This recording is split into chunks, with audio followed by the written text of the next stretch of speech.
राज्यातला समाज सुरक्षित ठेवण्याची जबाबदारी देखील तुमचीच आहे आणि ती देखील जबाबदारी पार पाडण्यासाठी तुम्हाला घरातनं बाहेर पडावं लागणार आहे, नगरातनं बाहेर पडावं लागणार आहे. आणि आता माझा प्रश्न तुमच्यावर जातोय की गेल्या 50 वर्षामध्ये माझ्या राज्यातल्या मातंग समाजाची आया बहिणीची आबरू लुटली, किती जागी तुम्ही भेट दिली?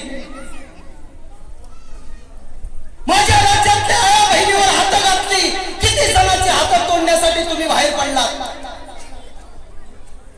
माझ्या राज्यातल्या आया बहिणीला मारहाण केलं, किती जणाला तुम्ही वाचवण्यासाठी बाहेर पडलात? अरे हे जगणं आहे का?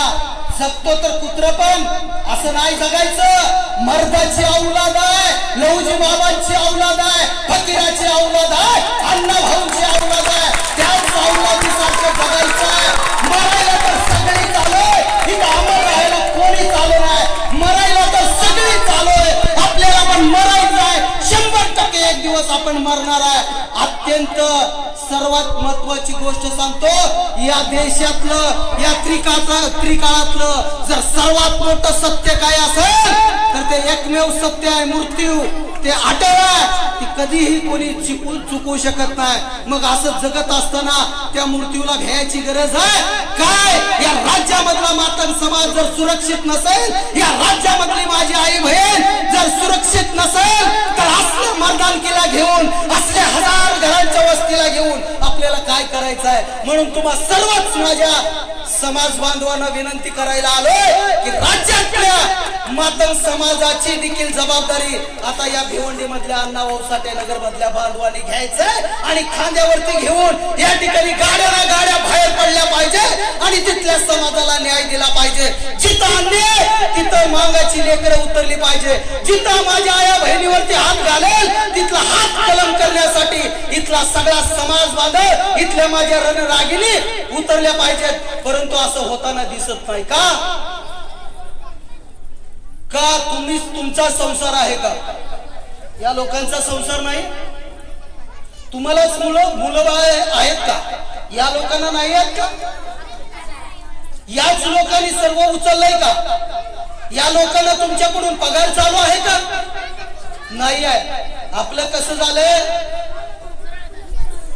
ज्या साहित्यरत्न अण्णाभाऊ साठेंच्या स्मारकासमोर आपण बसलात ना, याचंच एक उदाहरण सांगतो.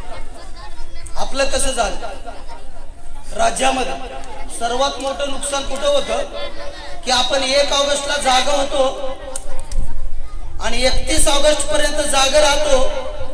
बाकीचे 11 महिने चला कचरा वेचायला, चला भंगार वेचायला, चला कुठं तर कामाला, चला कुठं तर वाजवायला, चला कुठं तर इटभट्टीला, चला कुठं तर ऊसतोडीला, चला कुणाच्या तर कामाला, चला कुणाच्या तर दुकानात, चला कुठं तर काय तर करायला, कुठं तर नाले साफ करायला. या सगळ्या गोष्टी 11 महिने जर आपण करत बसलो तर मातंग समाजाची चळवळ पुढं कोण नेईल?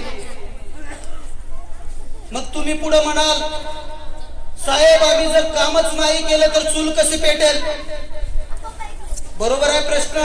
उपाशी पोटी क्रांती होऊ शकत नाही, चूल पेटली पाहिजे. परंतु चूल पेटवण्यासाठी कारणच लागते असं नाहीये.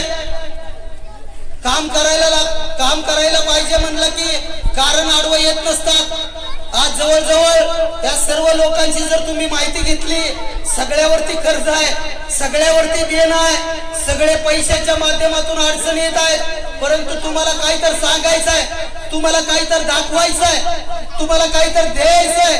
तो विचार असेल, दिशा असेल, कोणत्या ना कोणत्या रूपाने या ठिकाणी तुम्हाला देण्यासाठी स्वतःच्या अडचणी पाठीमागत थांबून अहोरात्र तुमच्यासाठी बाहेर पडलेली ही लोक आहेत. या लोकांचा सुद्धा विचार करण्याची आज तुम्हाला गरज आहे. आपलं कसं झालंय, एक उदाहरण सांगतो. बऱ्याच ठिकाणी सांगत असतो ते उदाहरण, आज तुम्हालाही सांगतो. असंच मगाशी भाषण केलेल्या आपल्या भगिनी या ठिकाणी चांगलं त्यांनी डेअरिंग केल्या, बोलल्या तुमच्या समोर. असंच मांगवडा असतो साठेनगर सारखा आणि तिथं नवरा बायकोचं भांडण लागलेलं असतं आणि त्या नवरा बायकोच्या भांडणामध्ये त्या बायकोला नवरा भरपूर मारतो. आता मांगाची बाई आहे ती, तिला नवरा मारलाय, संध्याकाळची वेळ आहे, रडत रडत बिचारी संध्याकाळचा स्वयंपाक करायला जाती. स्वयंपाक करत असताना अर्धा एक तासानं त्या मांगाच्या बाबाच्या डोक्यातली नशा उतरती. त्याला त्याचा राग कवर होतो आणि त्याला लक्षात येतं की आता त्या माझ्या बायकोची जरा चेष्टा करून थोडासा राग शांत करावा. मग घरात जातो. बायको स्वयंपाक करायला लागलेली असती आणि त्या बायकोला म्हणतो, बायको